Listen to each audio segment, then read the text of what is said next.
Pagkaminsan, ang paghahangad ng tunay na kaligayahan sa pag-ibig ay nagdudulot ng mga bigati. Hanggang kailan matitiis ang mga pasakit kung halos naibigay mo na sa kanya ang lahat?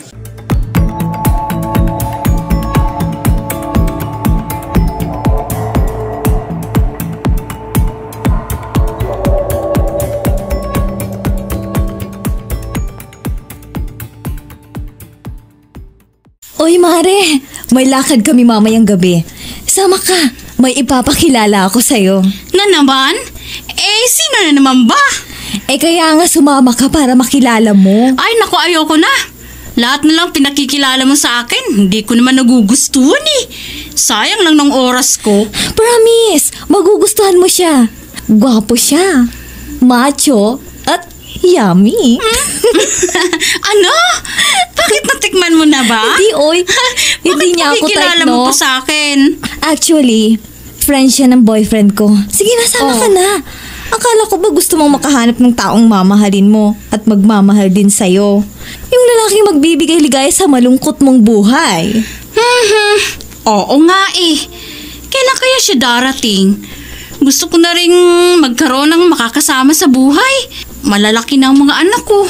May kanya-kanya na silang pinagkakaabalahan. Halos wala silang oras para sa akin. Lagi na lang akong malungkot at nag-iisa. Kaya nga, subukan mo itong ipapakilala ko sa'yo. Baka sakaling siya ng lalaking hinihintay mo.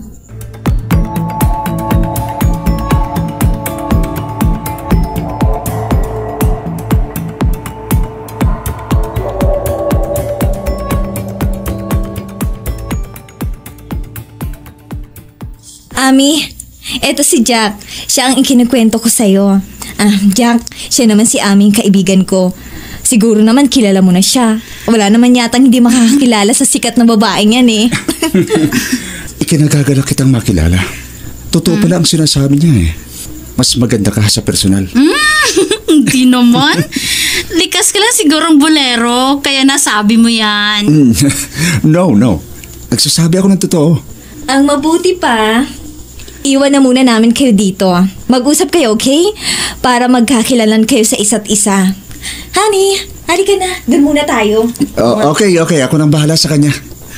Let's go, Han. Kailangan na nila ng privacy. Ikaw talaga.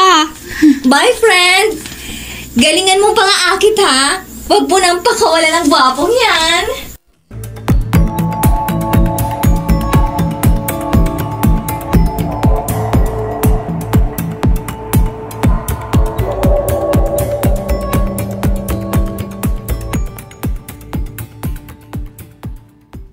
Sigurado ka ba na gusto mo ako talaga? Hindi lang gusto. Mahal na mahal kita, Ami. Baka naman mahal mo lang ako dahil sa isa akong kilalang tao. Kilala ka man o hindi, sikat ka man o laos na, wala na akong pakialam doon. Mahal kita. Mahal na mahal kita. Masaya ako kapag kasama ka. Sobra ka naman. Oo. Ang sakit naman pakinggan yung salitang laos. Sikat ka pa naman, hindi ba? Pero nag-aalala ako. Saan? Kasi ang laki ng agwat ng edad ko sa iyo eh. Halos nanay mo na lang ako. Hindi ko alam kung dapat ba akong maniwala sa iyo na gusto mo talaga ako, na mahal mo talaga ako. Maniwala ka sa akin. Mahal talaga kita. Kahit ipagsigawan ko po yun sa buong mundo, gagawin ko. Kung papayag ka. Pakakasalan ka agad kita. Mapatunayan ko lang sa'yo na totoo ang mga sinasabi ko. Jack?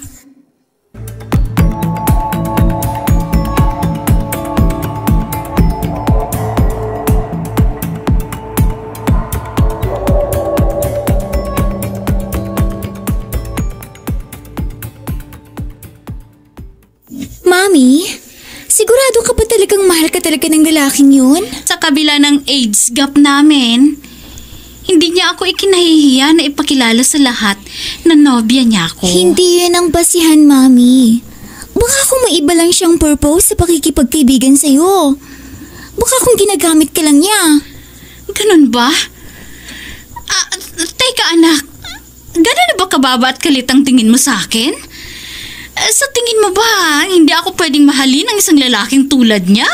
Mami, hindi naman sa ganon. Kaya lang, huwag kang basta-basta magtitiwala. Baka sa bandang uli, ikaw lindang masaktan. Ayoko mangyari yun sa'yo. Mahal ka namin, Mami. Ayaw namin masaktan ka. Kung talagang mahal niyo ako, ng mga kapatid mo, sana maunawaan niyo ako. Gusto ko lang namang maging masaya eh. Hindi pa ba kami sapat para maging masaya ka? Mula pagkabata namin magkasama na tayo. Pinalaki niyo kaming mag-isa. Lagi mong sinasabi na masaya ka. Kahit tayo lang, kahit walang lalaki sa buhay mo. Noon yun, anak. Noong maliliit pa kayo. Noong mga panahon na bawat kilos niyo, kailangan niyo ng isang ina na aagapay sa inyo. Mami. Pero malalaki na kayo. Pakiramdam ko, hindi niyo na ako kailangan eh. Mas binibigyan niyo pa ng oras ang ibang mga bagay kaysa sa akin. At natatakot ako na dumating ang araw na tuluyan na akong mag-iisa. Kapag pare-pareho na kayong magsipag-asawang magkakapatid. I'm sorry, Mami. Ang akala namin okay lang kayo. Akala namin masaya kayo. Hindi namin napansin na nawawala na pala kami ng oras sa inyo. Hayaan niyo, Mami.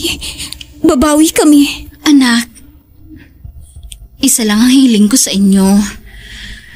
Ang matanggap niyo si Jack bilang pangalawang ama niyo dahil may balak na kaming magpakasal. Ha?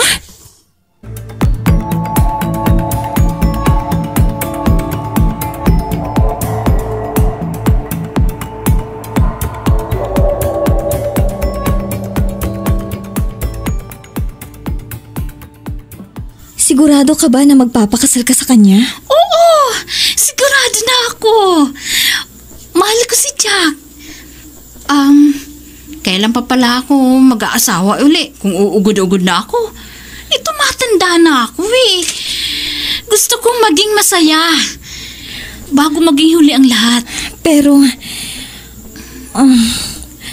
friend, huwag ka sana magpadalos-dalos sa desisyon mo. Ano bang nangyayari sa'yo? Nung una, ikaw tong makulit na wag ko nang pakawalan si Jack. Ngayon naman, nakapag-desisyon na kami na magpapakasal. Ikaw naman tong nagdadalawang isip. Okay.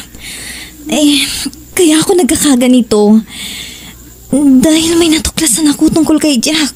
Ha? Ang dinig ko, gagamitin ka lang daw ni Jack para makuha ang lahat ng gusto niya. Kasama ng malaking halaga na kailangan nila para sa nalulugi nilang negosyo. Ano? Kanino mo nalaman ang tungkol sa bagay na yan? Sa boyfriend ko. Yun lang daw talagang totoong plano ni Jack sa'yo. Kaya kanya pakakasalan. Hindi. Hindi totoo yan.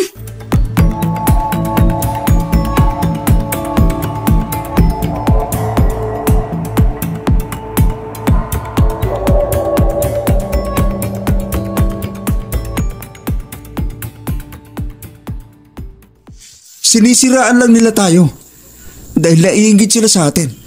At pati yung traidor na kaibigan kong yun, inggitero talaga yun eh. Matagal ko ng kaibigan si Christy. Hindi niya magagawang saktan ang damdamin ko. Hindi niya magagawang magsinungaling sa akin. Isa din yung tanga eh. Nagpapaniwala sa mga kasinungalingan ng boyfriend niya. Ewan ko. Naguguluhan ako. Ang mabuti pa maghiwalay na muna tayo. Kinakailangan ko mag-isip. Pues, ikaw ang bahala. Sige. Sila ang paniwalaan mo, total. Sa umpisa pa lang, wala ka ng tiwala sa akin eh. Paano ka magiging masaya kung mas paniniwalaan mo ang sabi-sabi ng ibang tao?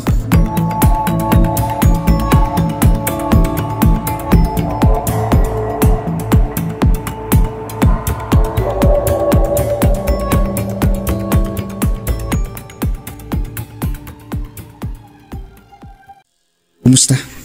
Bakit ka nandito? Para suyuin ka uli. Mababaliw ako, hindi ko kayang tuluyan tayong maghiwalay. Please, Sammy. Paniwalaan mo naman ako. Mahal kita. Mahal na mahal. Hindi ko magagawa sa iyo yung mga sinasabi nila. Kung alam mo lang, Jack, sa ilang araw nating hindi pagkikita, halos mamatay ako sa pangungulila sa'yo. Huwag mong sikilin ang nararamdaman mo. At alam kong mahal mo ako. Mahal na mahal kita, Ami. Please, Jack. ituloy natin ang kasal. Gusto kong magkasama na tayo para mapatunayan ko sa'yo kung gaano talaga kita kamahal. Oo, Jack. Pumapayag na ako. Pangako. Hindi na kita pagdududahan. Ibibigay ko sa iyo ang buong pusong pagtitiwala ko.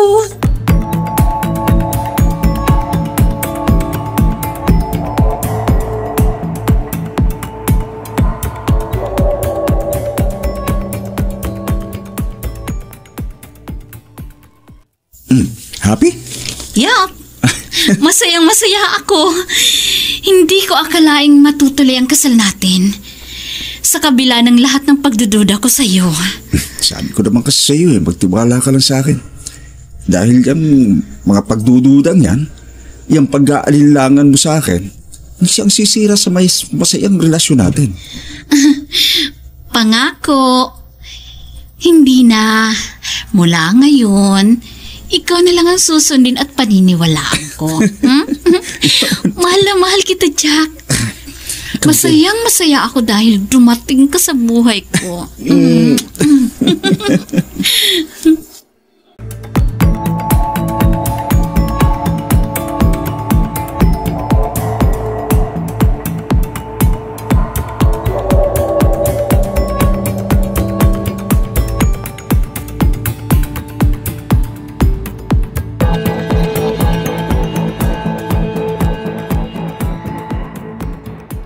Saan ka galing?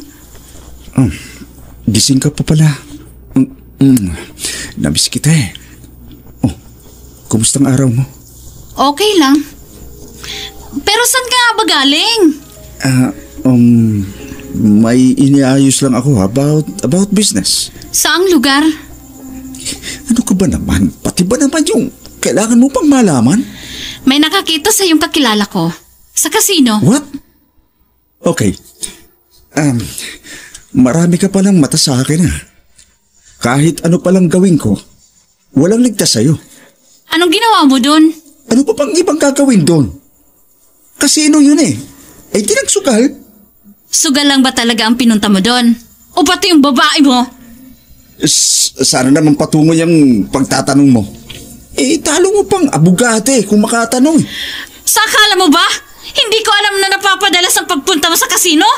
Mabuti naman sana kung sugal lang ang sadya mo doon. Baka nga yung ex mo ang pinupunta-puntahan mo doon. Kala mo laging niloloko. Oy, saan ka pupunta? Walang yaka, akala ko. Kilala na kita. Pero marami pa pala ako hindi alam tungkol sa'yo. Pati yung masama mong ugali. Ang kapal na mukha mo. Pera ko ang nilulustay mo sa sugal. Malaman ko lang na pati babae pinakikinabangan yung pera ko. Humanda ka sa akin. Ang kakapal na pagmumukha niyo.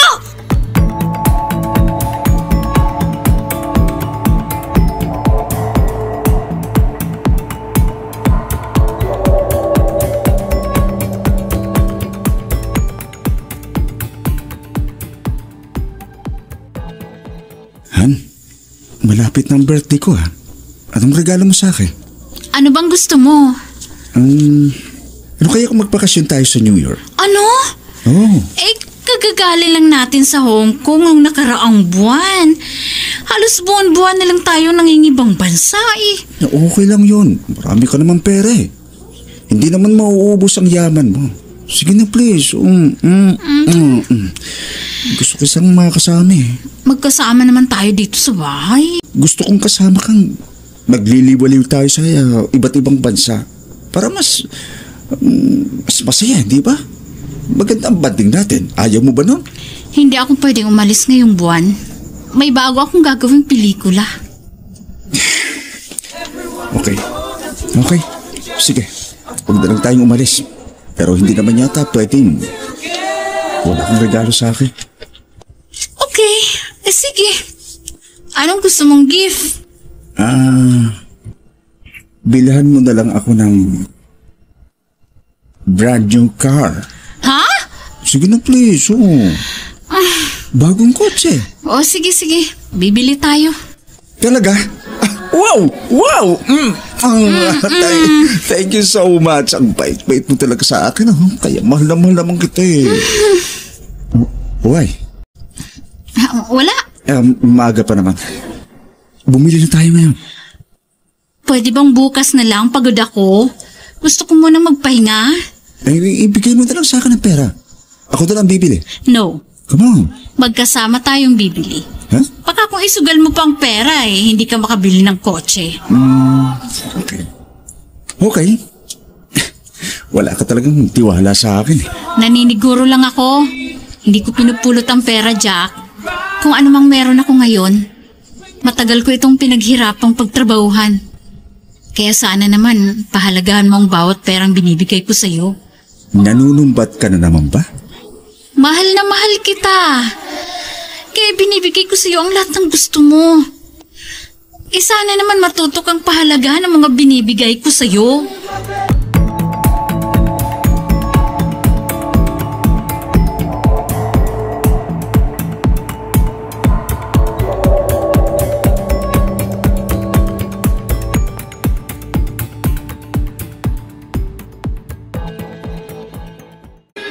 Gusto mo doon? Kasi magsusugal ka na naman eh. O baka dahil doon sa ex mo? Wisit talaga. Kung ayaw mo, di wag. Malis ka rito. Huwag kang tatabi sa akin. Aray ko! Bitiwan mo ako! Baka nakakalimutan mo kwarto ko to! Ikaw ang umalis! Ayaw mo ha? Gusto mo pa talagang kaladkarin kita papalabas? Aray ko! Tama na! Bitiwan mo ako! Aray ko! Diyan ka! Walang niya ka! Ang kapal ng mukha mo! Alas, binibigay ko na sa'yo lahat ng gusto mo! Ito pa ang gagawin mo sa akin! Anong kasalanan ko sa'yo? Bakit mo ako ginaganito? Bakit? Ano pa bang kaya ko ibigay sa'yo para hindi mo ako tratuhin ng ganito? Ano pa?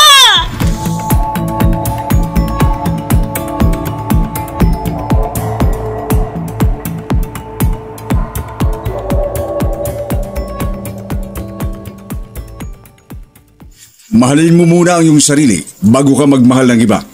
Paano kang mamahalin at pahalagahan ng iba kung mismong sarili mo ay hinahayaan mong gamitin ka at tratuhin ng masama? Sana po'y nakapagbigay aral sa inyo ang kwentong ito. Ang mga nagsiginapay sina Heidi Andes, Reynaldo Ador, Lisel Agnas at Neri Agtuca. Maraming salamat po sa lagi niyong pagsubaybay sa aming mga kwentong ibinabahagi araw-araw.